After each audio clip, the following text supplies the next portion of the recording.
We live, David? We live? Oh, we're live, Brian. Good morning, hello, and welcome to another installment of Pound for Pound with Brian and David, the show that debates all things UFC. We got a great show for you guys lined up today. We're going to take a look back at UFC 142 Rio and play a little game called Who Am I? Also, we're going to take a nice little debate on Best in Class and look forward to UFC on Fox 2, which is shaping up to be a great card. Right now, I'm going to bring in my co-host, David. How you doing today, David? Brian, I'm doing great. Amped up from just having watched UFC 142. Great fights, high intensity, lots of action, and I'm just ready for 2012 and to see what the UFC has to offer. I couldn't agree more with you, David. Let's jump right into this.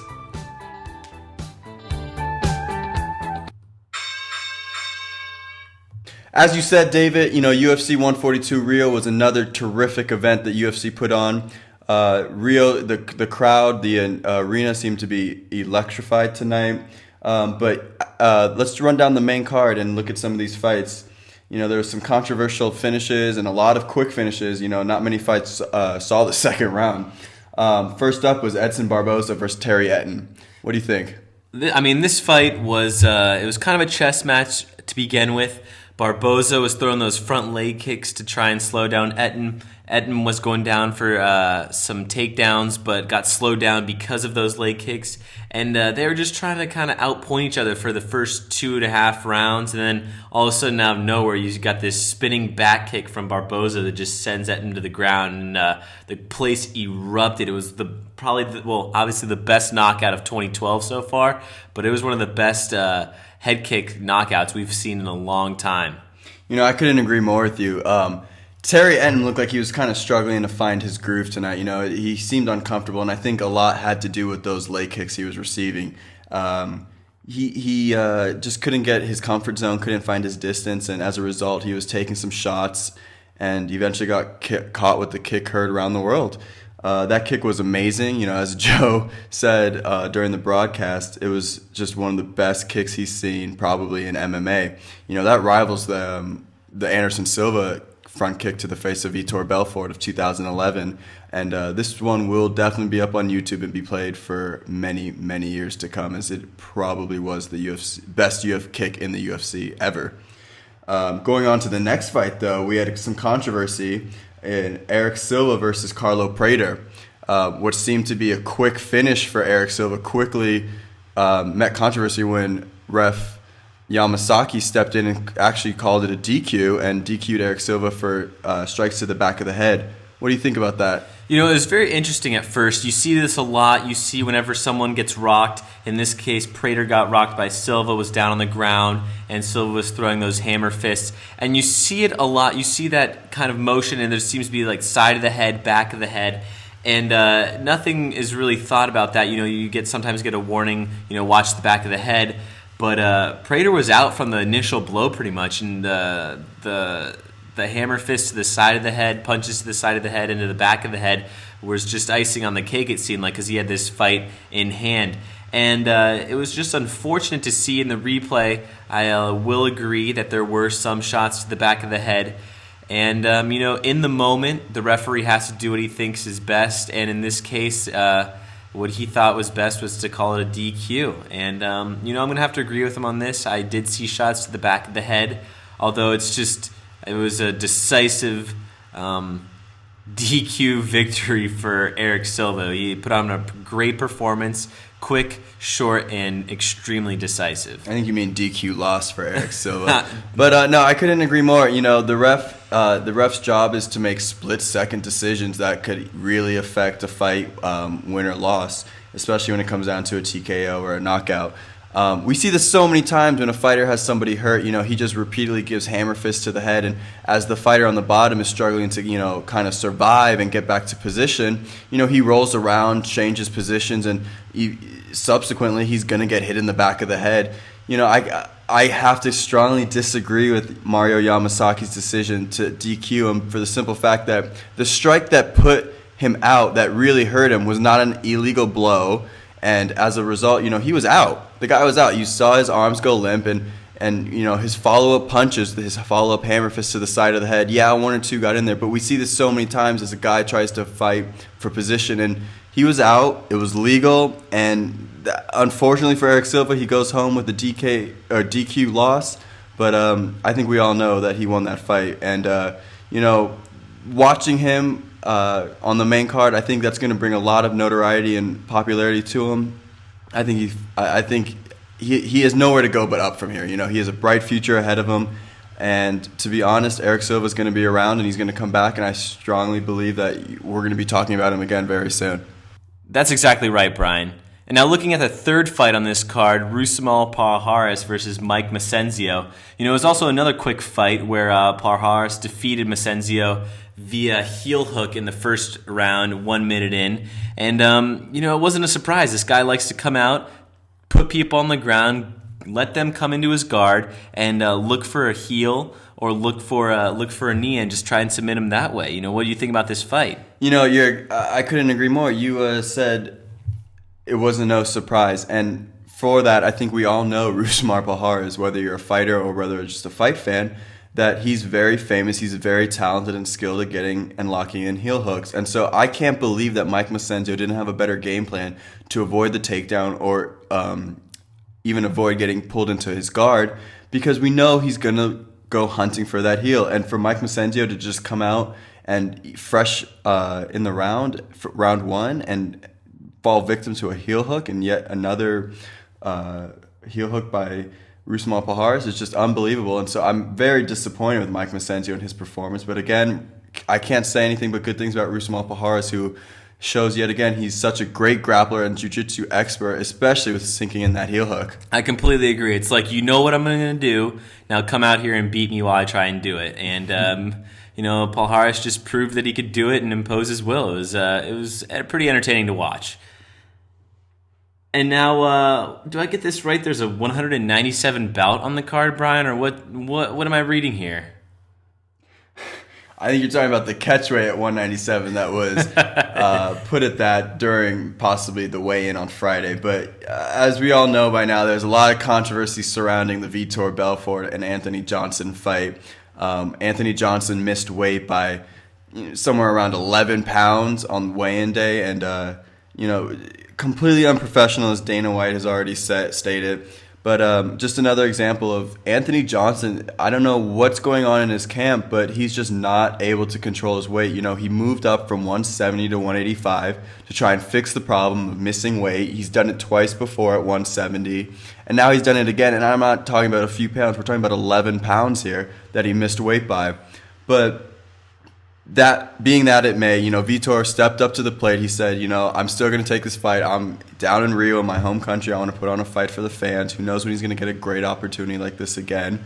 And he took the fight. And, the weight didn't seem to be an issue during the fight, at least for Vitor to handle. He went out there. He took a few good shots from Anthony at the beginning and got taken down. And for a second, I thought we were going to see a big Anthony Johnson just dominate Vitor with his wrestling, which is kind of interesting. I thought Vitor would have a little better takedown defense. He did have a few good sprawls in there, but Anthony, I thought, was overwhelming Vitor in the beginning. He delivered a shot to his right eye, which completely, at the end of the fight, we saw that it was completely swollen shut. But Vitor, he stayed composed, stayed calm, caught him with a few shots, and eventually got on his back and sunk in a choke. Vitor Belfort, I've said it once, I'll say it again. I think you can argue, is the second best middleweight right now in the UFC. I know you have Chael Sonnen and of course Anderson Silva at number one, but Vitor Belfort, he comes to fight, he brings it, he's an exciting fighter, and he has a lot of skill and a lot of experience, and I think that was a big factor in tonight's fight between him and Anthony Johnson, is the experience. He stayed composed in a time of adversity when he was getting pummeled by Anthony on top, and he came through and got the victory in his own country, which I know he's very proud about. 11 pounds, Brian.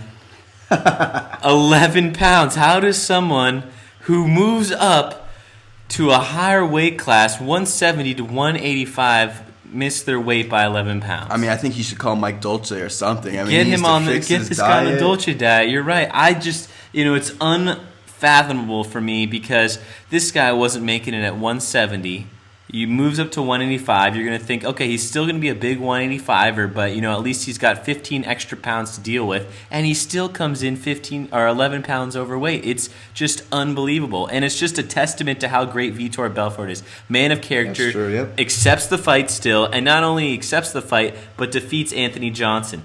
It was a spectacular fight to watch. Anthony Johnson did have Vitor looking to find himself in the first round. You did see like you said, this eye got swollen shut from that nice punch to the face, and he just was able to persevere and submitted Anthony Johnson towards the end of the first round. It was just a great fight to watch. This was almost like a fight where you could have said, Vitor, the older generation, was kind of passing along the torch, but.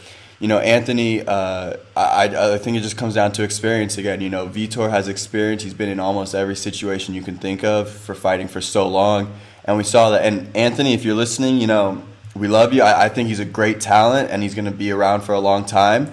But, I think he just needs to get a little more disciplined with his diet, his weight cutting, and take this a little more professionally, like take it a little more serious, because at the end of the day, let's be honest, he could have easily ruined the co-main event in Brazil. And think about what we'd be talking about then is that, possibly what could have been the fight of the night was off the card. This fight could have easily not happened if Vitor didn't want it to. And or if Anthony even came in the day of the fight over 205, which Vitor had clearly said he didn't want him over by a certain time. But, Anthony, I don't know what the UFC is going to do with him at this point. There's rumors that he might be cut, win or lose, but we'll see. And maybe Dana's going to have a serious sit-down talk with him, but something needs to change because obviously this guy's not getting it, that he needs to come in on weight. Let me ask you this, David. With this fight, Vitor winning, we know Vitor is slated to coach the Ultimate Fighter Brazil series opposite Wanderlei Silva, and we know that they're going to fight at the end of that episode. And we knew that win or lose, Vitor, that was kind of the path he was headed to face Wanderlei Silva. Where do you think this puts him in a title picture? And also, what do you think about that Brazil Ultimate Fighter coming up? You mentioned passing the torch from Vitor to Anthony Johnson. And, I think he's not ready to pass that torch yet. As you can see, besides a little ring rust against Anderson Silva, which he clearly had, and it showed getting caught with that front kick to the face. I think he's right in that title contention, and it's going to be a great Ultimate Fighter. It's going to be nice to see these guys go down to Brazil and coach their coach their peers in their own country. It's going to be great to see that. And two pioneers of the sport, Vitor Belfort and Wanderlei Silva, coaching two opposite teams. It's going to be a great Ultimate Fighter. I'm glad, as you mentioned me backstage, that they're going to be airing this in the United States because it's going to be great for us to watch. And I think that's Vitor's fight to win against Wanderlei. But once he gets past Silva, I think it's his shot at the title. I think he's in line to either be the man to fight Anderson Silva or to fight for number one contendership. Yeah, you say it's Vitor's fight to win, but regardless, I don't think we're going to see wrestling in that fight. I think it's going to be a great brawl, and that's going to be an exciting fight to watch. In the main event at UFC 142 in Rio was Chad Mendes, the challenger, taking on champion Jose Aldo. Interesting fight, but even more interesting ending. Jose Aldo looked like he was in trouble at first.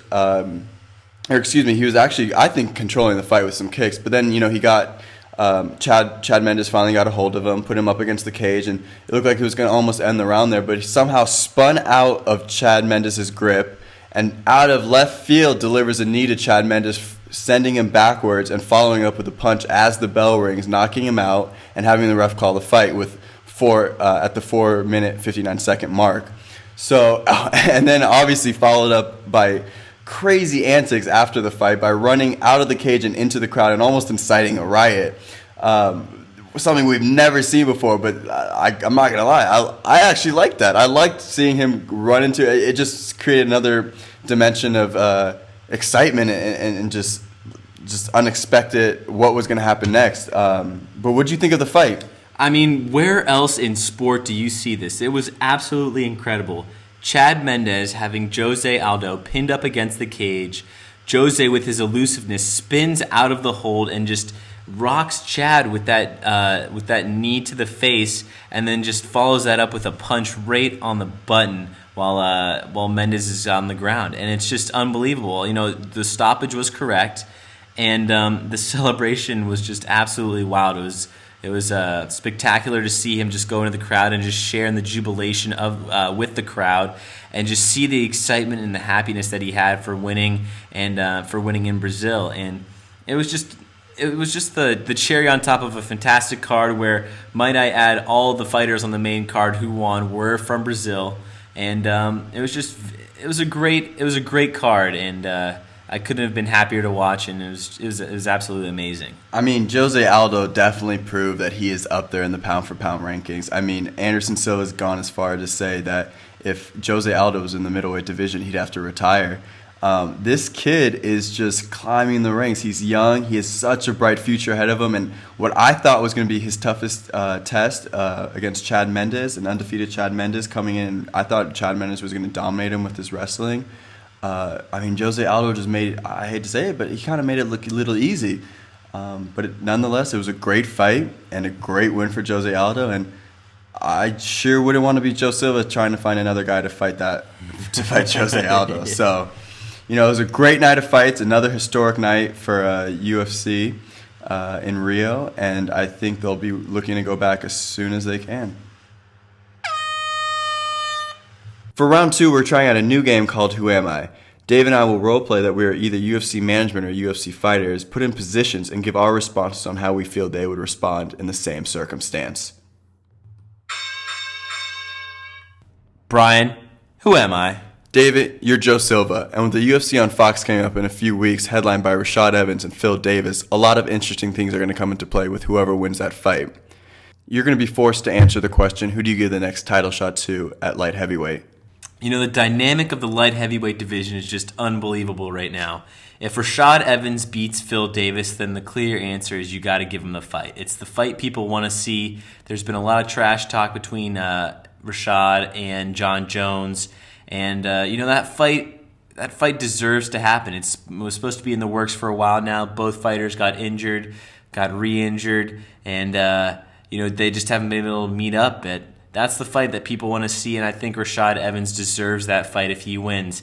However, if Phil Davis beats Rashad Evans, then I don't necessarily give him the next title shot. I'm looking at Dan Henderson, who came off a spectacular victory against Shogun Rua. So if Evans beats Davis, then he gets the title shot. If not, then Hendo is getting the next one.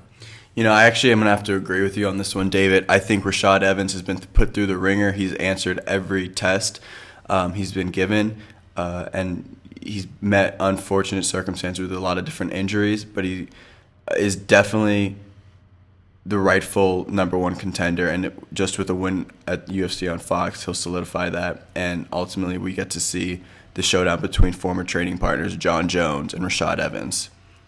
David, who am I? Brian, you're Lorenzo Fertitta, CEO of the UFC. And over the past several years, you've taken them to new heights, going abroad to places such as Canada, Abu Dhabi, and Brazil. What happens in 2012? We have a bunch of different events lined up for 2012. In February, we're going to go over to Japan. Later on in the year, we're going to go over to Sweden and have an event there featuring up-and-coming rising star Alexander Gustafsson. But beyond that, we have our eye on China. We'd love to go over there and develop some events and put an event on in China.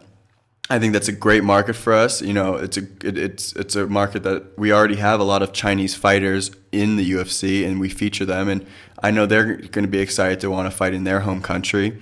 But we're looking at China right now, and also India. I think once we learn how to, we don't go into anything half-assed. Excuse my language. We really do our research. We find a way to enhance our brand to the consumers within each country and tailor it to fit their needs and their specific desires. And we're going to go in and we're going to make sure it's right, and we're 100% committed. And right now, our markets we'd like to enter in the next few years is China, India, and even somewhere like Italy. I think we have a lot of different fighters fighting out of Italy, and I know the sport itself is already growing within Italy, so we could put an event on over there. But, the sky's limitless. We want to take this sport and this brand international and global. We want to pretty much be in every country, televised, or even be putting live events on there. So, the sky's the limit, and I know we're going to execute efficiently and get to where we want to go and put great events on all over the world. Brian, who am I? David, you're UFC President Dana White, and to end 2011, you had a bombshell dropped on you. Brock Lesnar announced his retirement inside the octagon following his loss to Alistair Overeem. What's your reaction? I'm devastated. Brock was an excellent person, great entertainer, huge draw for the UFC. But at the same time, the UFC brand is bigger than one person. And right now, the UFC's heavyweight division is just stacked top to bottom. We've got a great champion in Junior Dos Santos. Cain Velasquez is there. Alistair Overeem looks fantastic. His stand-up is amazing. And we're just extremely deep right now. We're waiting for Shane Carwin to come back from his surgery. Frank Mir's looking great after his win against Nog. And there's just a lot of potential for the heavyweight division. And we're just going to continue to grow and develop the UFC brand and see what big things happen in 2012. David, for round 3, let's talk about best in class and who we feel the best UFC fighters are at different disciplines within the organization. Round 3 begins now. Dave, let's talk about jiu-jitsu. Who do you have for the best UFC jiu-jitsu expert? Isn't this an easy one? Damian Maia. It's the thing that everyone looks out for whenever they face him. He wants to go on the ground. We saw it against Anderson Silva. He said, Anderson, join me on the ground. This is where I want to play. I think Damian Maia is a well-qualified grappler and submission expert, but I got to go with Frank Mir. Look what he did in his last fight by snapping jiu-jitsu expert Antonio Rodrigo Nogueira's arm in half. This guy just takes limbs home with him. He puts them up on his fireplace. Frank Mir, and with the increased strength and mass he's put on in the last year or so, this guy is a legitimate threat. He's always been a legitimate threat at the heavyweight division, but his jiu-jitsu is amazing. Let's go to what do you want to talk about? Wrestling next? Who do you think's the best wrestling? Chael Sonnen. He talks the talk and walks the walk. His wrestling is by far the best in the UFC. He puts people on the ground, keeps them there, ground and pounds them until they give up. I'm not going to hate on Chael Sonnen because he's one of the most exciting fighters to watch when the fight goes to the ground because he stays active. But I don't know how you can say that. Cain Velasquez is by far the best wrestler. If Chael hadn't lost to Anderson Silva and if he hadn't fought 2 strikers that he should have definitely put on their backs, then I can maybe say that. But, Cain Velasquez, let's talk about Cain Velasquez for a second. He fought a guy about 30 pounds heavier than him in Brock Lesnar, and he got up when Brock Lesnar put him down. And not only that, he put Lesnar on his back and won the fight. So you're telling me he's the best wrestler, and that's why he decided to use it against Junior Dos Santos? Well, not all of us stick to the game plan. I don't know what Cain's game plan was going into that fight. And to be honest with you, yes, that wasn't the smartest idea to stay on the feet against Junior Dos Santos, an accomplished boxer. But, who's to say what would have happened if that fight kept going on? He just did that fight in itself. He just did not even look on his game. He was coming off an injury. He just did not look like the Cain Velasquez we know that just can dominate a fight. But Cain Velasquez, bar none, is the best wrestler in the UFC. Okay. Now, what about striker then? This is hands down. You got to go to either Anderson Silva or Junior Dos Santos, but just because of the record of Anderson Silva has put up in the last few years, I got to go with Anderson Silva. This guy, he puts his hands at his waist and bobs his head and will pick you apart with one shot and put you on Queer Street. By far, hands down, he's the best striker. And not only that, Freddie Roach, premier boxing trainer, has even said Anderson Silva is the best striker he's ever worked with in MMA. I think that's a great choice. Anderson Silva finishes fights. He's fun to watch. People love him. But, I'm on the bandwagon. I'm an Alistair Overeem believer. I think he's the best striker, and for a heavyweight, he's by far the best striker. Junior Dos Santos, who? Junior Dos Santos is a boxer, yes, but Alistair Overeem is a pure striker. He can do it with his feet. He could do it with his hands. We saw it with Brock Lesnar. He's a K1 champion, and although he hasn't showcased his skills in the UFC all that much, I'm a believer in what he has, and I think that we're going to be able to see that against Junior Dos Santos. I can't believe what I'm hearing. I mean, you just answered your own question. He's not showcased his striking skills yet enough to say that he's one of the top strikers in the UFC, because he hasn't fought anybody in the UFC. And if you bring up Brock Lesnar, so help me. I mean, when he gets a few fights, and this up-and-coming fight with Junior Dos Santos that's going to happen probably mid-2012 will tell us a lot about his striking skills when he goes up against a pure boxer in Junior Dos Santos. But I think it's too soon to say and declare him the best striker in the UFC, because I need to see him fight a few more guys and use his striking skills. But because I'm sorry, but against Brock Lesnar, I mean, anybody can look like a great striker. All right, we'll just have to wait and see. But how about this? Let's talk about unorthodox. Who's a guy who comes to mind when you think about a guy who just mixes it all up, who puts strikes and kicks and just does crazy stuff in the cage that you just kind of never seen before? Mixes maybe spinning backhands with kicks and just does something crazy. I think the easy answer is John Jones, and I think you might be saying that, but I'm actually going to say Frankie Edgar. I know he's a great wrestler, but in his fights against Gray Maynard, he showed that he just can do it all, and he can wrestle, he can strike. He's the type of guy that perseveres. He doesn't let getting rocked hurt him. He's able to come back, and he makes it entertaining too. It's not just the same old, same old. He mixes a little bit of everything into his fighting, and I think that's what makes him so entertaining. And he's just so energetic, and that's why people love to watch the guy. Once again, David, I think you answered your own question by saying John Jones is the easy answer, because he is the right answer. John Jones, the reason this kid is so dominant and no one's figured out the riddle is because he's so unorthodox, because you don't know what to expect with him. He took Rampage Jackson apart by his unorthodox style. I mean, who have you ever seen start a fight on their knees, walking out to the middle of the cage on their knees? I mean, this guy just does stuff each and every fight that we just like, what the hell is that? And when I thought you were going to say lightweights, I thought you were going to go Ben Henderson. I mean, we saw some crazy stuff from Ben Henderson each fight. But no, the easy answer here is John Jones. It's a clear answer. John Jones is the most unorthodox fighter, and that's why he's the light heavyweight champion and probably on his way to be the best pound-for-pound champion. For round 4, David, let's talk about a reoccurring topic of discussion amongst a lot of UFC fans right now, and that's the frequency of UFC programming. Right now we're going through a period where the UFC has about 4 weekends straight of fights. What do you think about the frequency of these events being put on, and is it too much UFC and too much programming right now? Brian, the threat of oversaturation in the market is definitely there. The UFC is putting out too many events that people might not want to see, and I think their market is specifically targeted towards pay-per-view events. They're branching out with the UFC on FX and the UFC on Fox, which I think is going to help viewership, because not everyone wants to pay for fights all the time.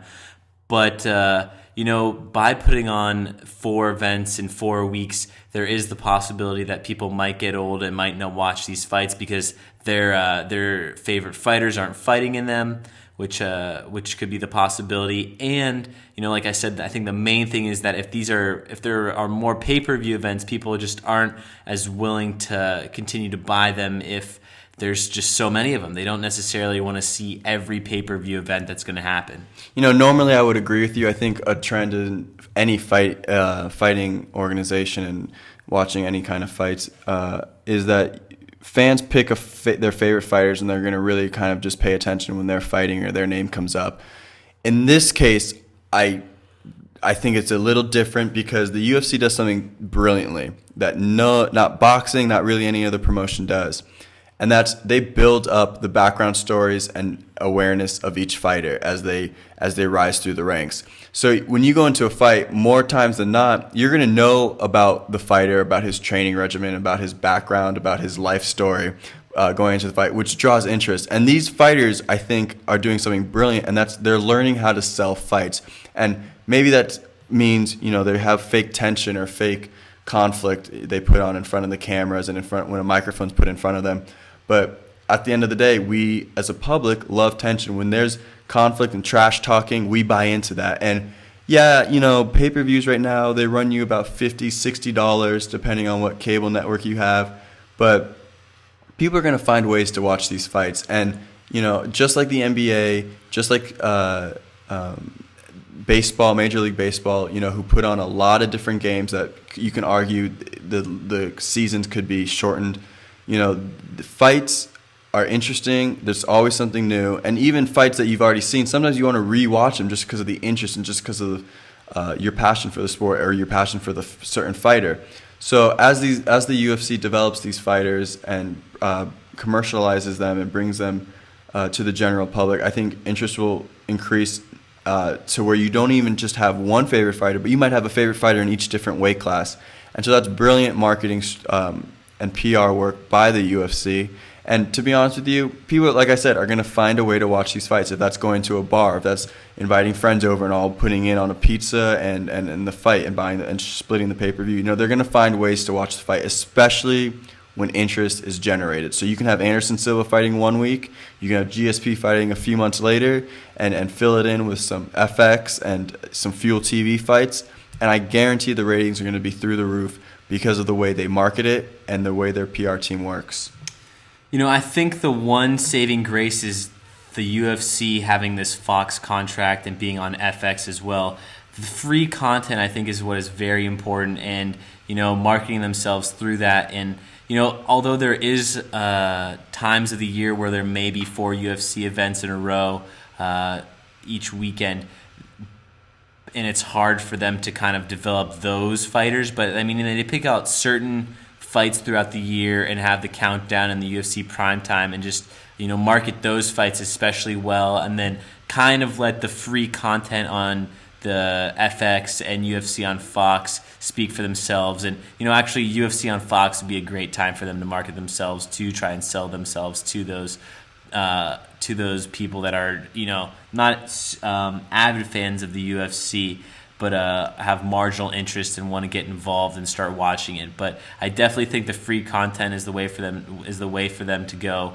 But right now, I just see that there's a threat of an oversaturation of the market. Free content is good, but the moneymaker for the UFC is in their pay-per-views, and so I think they're not going to really pull back on that. They know they're going to find ways to get people's interest pulled into these pay-per-view cards because that's where they make their money, their profits.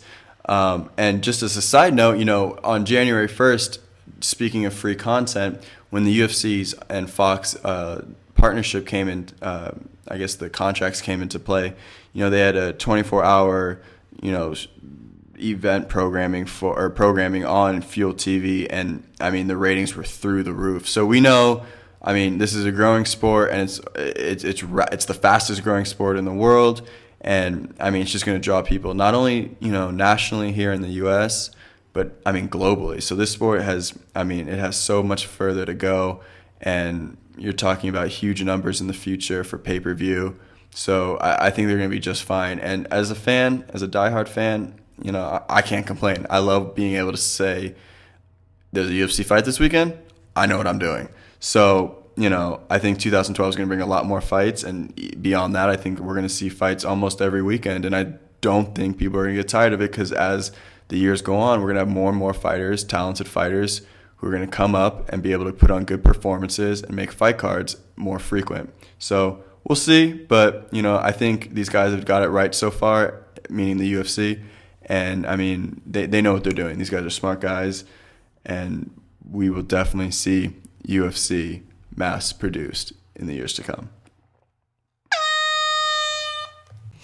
For round 5, we're going to take a look at UFC on Fox 2. It's a great card. We've got Damian Maia versus Michael Bisping, Chael Sonnen versus Mark Munoz, And then the main event, Phil Davis versus Rashad Evans. What do you think of the card, Brian? I mean, this is a great card to follow up the first UFC on Fox with. You have some interesting fights, some interesting matchups, as well as some colorful individuals on this fight card. First off, let me just start by saying I like the fact that they've added more fights to this card, so it's more exposure to different types of fights for the general public to see. The first fight, Damian Maia and Michael Bisping, that's an interesting fight. You know, I think if you watch the press conference, there's already a little heated exchange there between Michael Bisping and Chael Sonnen, which in itself is its own story, and I think a lot can be taken from that with this upcoming card. But that first fight is going to be very interesting. You know, I think this has a big threat with Damian Maia to be a grappling match, and I think he might bring Michael Bisping down to his world on the mat. Which could be scary or good. You know, it could educate fans, but at the same time, it could bore a lot of fans.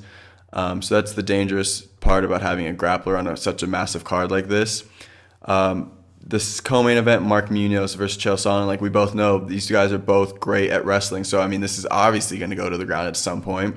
And again, it has the same danger of boring fans if it just becomes a stalemate. But the good thing about this is both guys are actually very active on the ground. So even though they're on the ground, they're going to, you know, fight fans and the general public are going to be able to see two fighters doing different techniques and staying active on the ground, which will be good to educate fans. And in the main event, you know, a lot's riding on the line for Rashad Evans. You know, he took this fight after his injury and didn't want to stay, you know, kind of sit on the sidelines. I think this would have been a great fight if John Jones had been the main event versus Rashad Evans.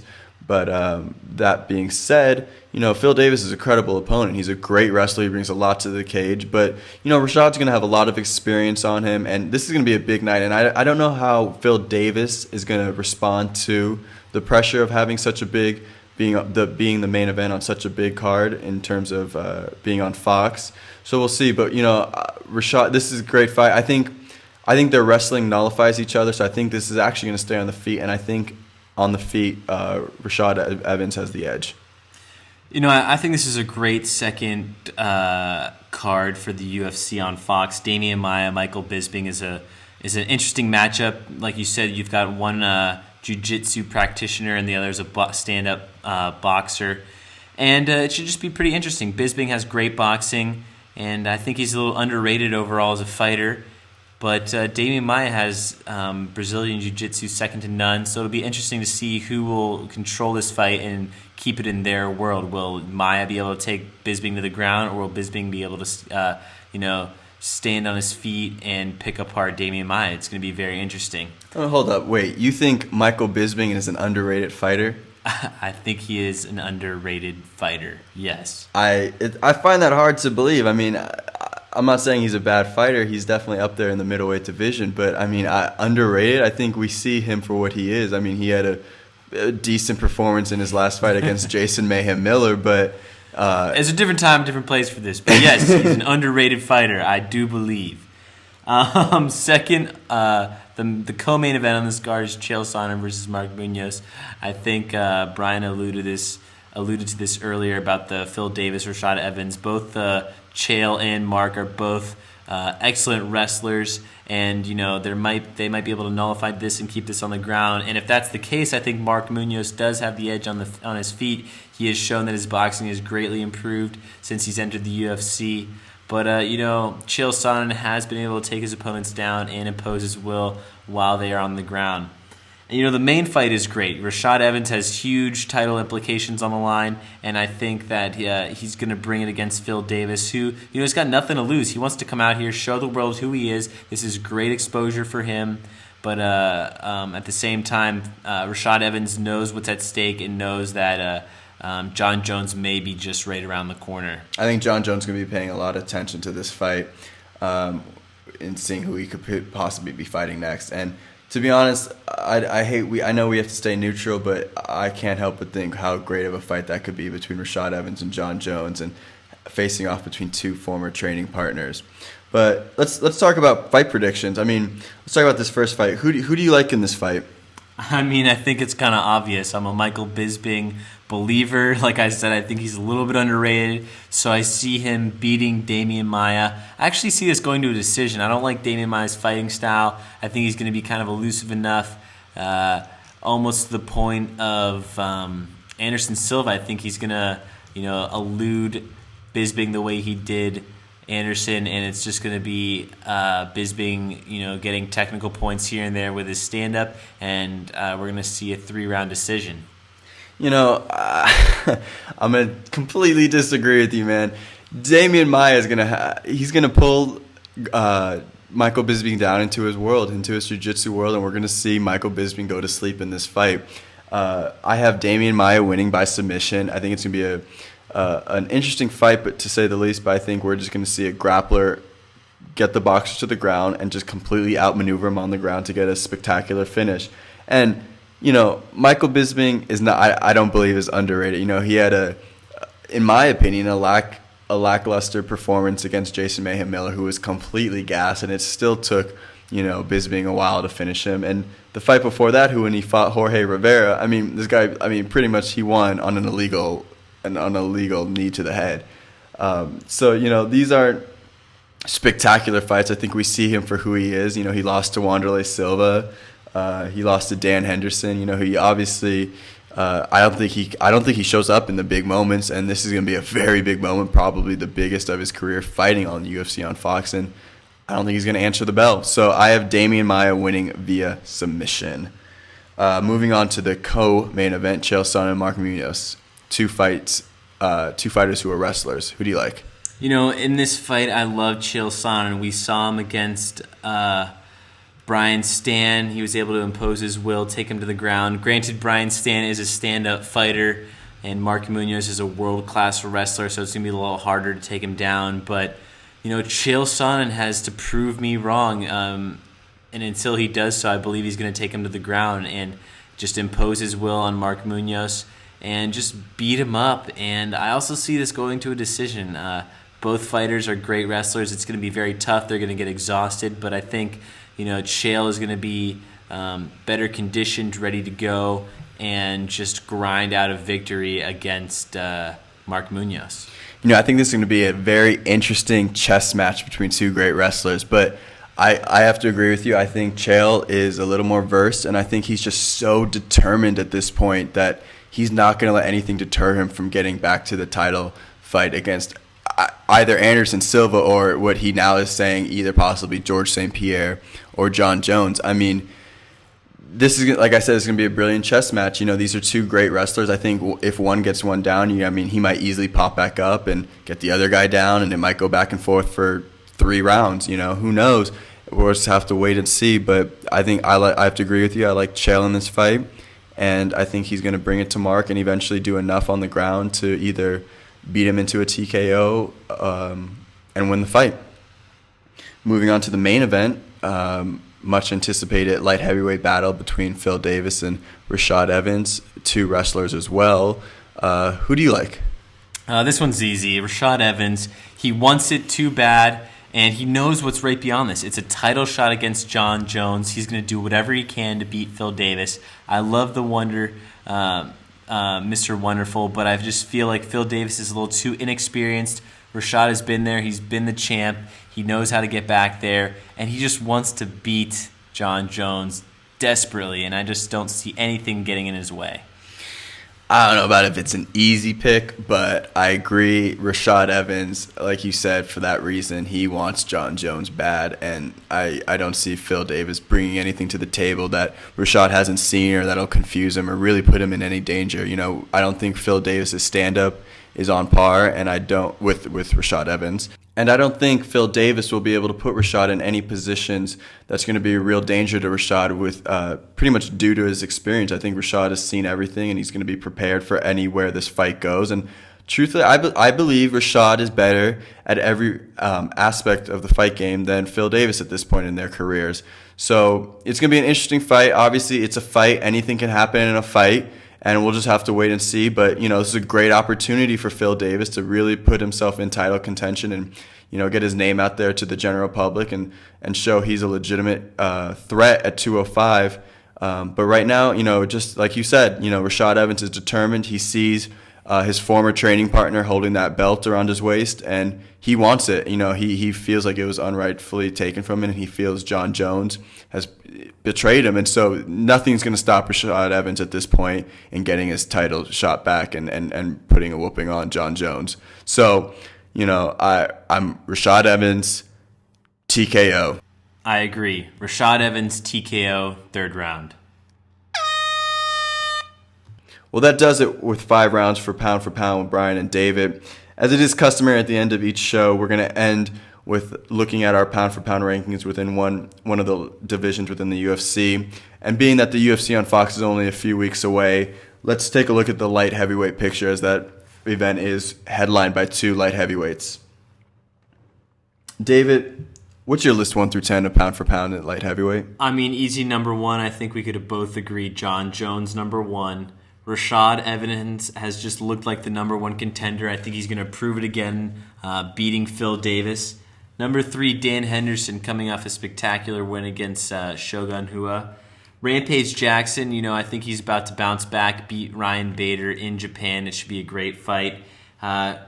Shogun Rua, right after that, he had a spectacular performance against Dan Henderson, so he could have easily won that fight, but he's behind them. Lyoto Machida's right after that. He put up a great performance. He was able to tag John Jones, but just wasn't able to solve the riddle. Phil Davis behind him, Ryan Bader, Rogério Nogueira after beating Tito Ortiz, and then a sleeper rounding out the top 10 is Thiago Silva. Wow. Thiago Silva made the top 10 of David's list. Interesting. Guy's been out. Steroid accusation. Actually, not even accusation. Chael Sonnen steroid accusation, too. He's still top 10. I'm just saying. All right. Yeah. Okay. To each his own. Number 1, like you said, no one solved the riddle. Most unorthodox fighter in the UFC, John Jones. Easily could be pound for pound up there amongst the best of all the weight divisions. Number 2, I have Rashad Evans. This guy, he's really had his bad luck. He's had injuries that's kept him out from title shots and getting his title back. But, we'll see what happens in a few weeks. But, yeah, easily number 2. Followed by Rashad, I do have Rampage Jackson. I disagree. I think Rampage has a win over Dan Henderson, so that's the reason I put him ahead of Dan Henderson in comparison to your list.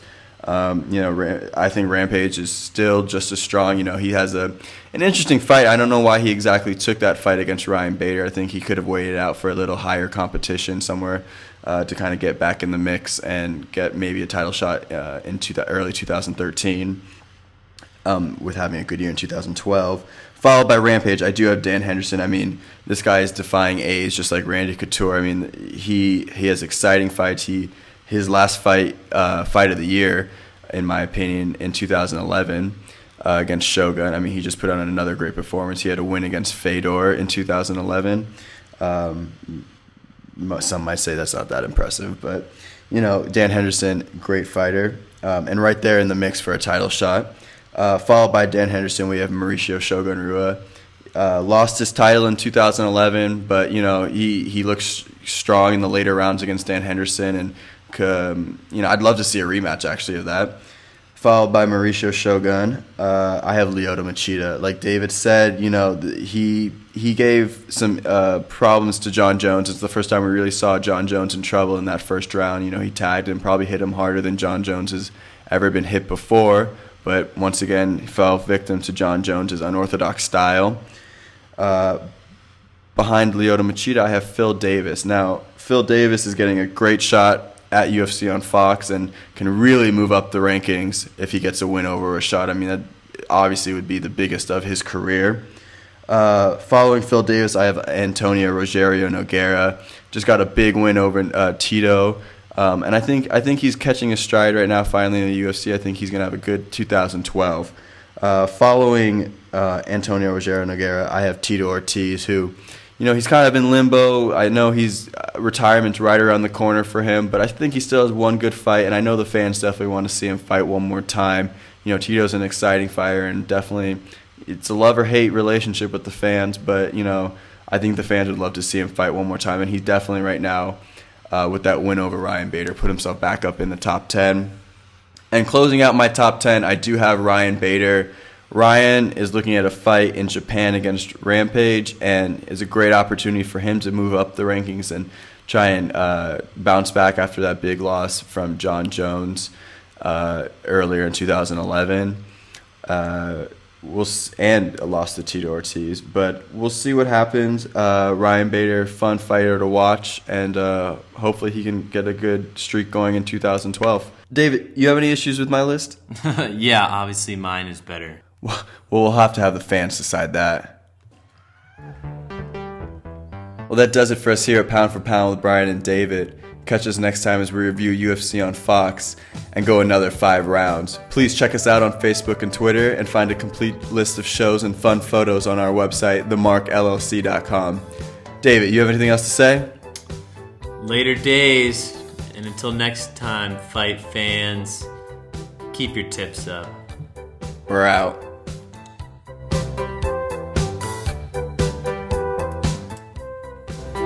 Hey man, is Julie going to that barbecue place again? I don't know, but did you see John Fitch get knocked out in the first John round? Fitch got knocked the shit. I mean, I don't know how many people saw. Johnny Hendricks? I'm gonna have to look that up on Wikipedia, man. I don't even know who Johnny Hendricks